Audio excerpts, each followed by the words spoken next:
A day in my life as a 13 years old content creator and a high school student na pinakamabait sa room. Char! Hi vlog! Welcome to my guys! Ngayon nga pala ay Friday na at ito na nga lang ang huling pasok ngayong linggo. At dahil Friday na ngayon, syempre excited na ako. Sino ba naman hindi ma-excite? Sabado at linggo walang pasok. Bali nakaligo na nga pala ako dyan guys at ang kasabay ko nga palang kumain dan ay si kuya at pati na rin si mama. Ang ulam ko nga pala ngayon ay nuggets. Siyempre hindi yung binibili, yung ginagawa ni mama. Ito ay homemade lang. At dahil nga may nephrotic syndrome ako, hindi ako pwede sa mga binibili na nuggets. At ayan na nga, nakabihis na ako. At dyan nga ay nagsasalamin ako para naman pagpasok ko maganda ako. Char! Habang nga si mama ay naguhugas ng plato, bigla na lang may bumili. At dahil nga naguhugas si mama at ang kuya ko naman ay naliligo, ako na ang nagbenta. Sensyahan nyo na guys kung makalit ang tindahan namin kasi hindi pa nakakapaglinis dyan sa tindahan. At ayan nga, bago kami umalis, sabi ko sa mama ko, videohan niya ako.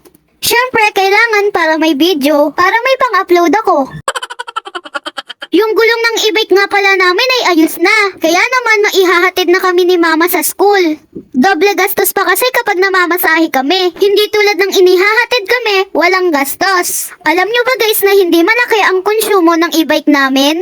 Yung konsumo ng kuryente guys kaya malaking bagay talaga kapag may e-bike. At ayan nga, hinahatid na ako ng mama ko papunta sa school. At dito nga ay naka-timelapse kasi mahaba-haba kapag naka-timelapse. Ako nga pala ang unang inihahatid ni mama sa school. Kasi sa mga oras na yan, naliligo pa ang kuya ko. Lagi na lang ganun ang routine namin araw-araw. At eto nga, nasa room na ako. At syempre, pabebe ng kaunti. Char! Tinitignan ko kasi kung maganda pa ako. Syempre, pag nasa school, dapat maganda ka pa rin. Ito nga yung kailangan namin sa uluhin sa TLE. Ang tawag nga pala doon ay napkin folding. Diyan nga tapos na kaming magsulat, kaya naman inilalagay ko na yung mga gamit ko sa bag. Alam nyo ba guys na akala ko wala akong magiging kaibigan nung mag-high school ako. Pero nagkamali ako, madami pala akong magiging kaibigan. Diba guys, nung birthday ko absent ako?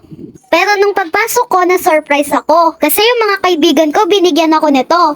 Tuwang-tuwa nga ako nung binigay nila sa akin yan.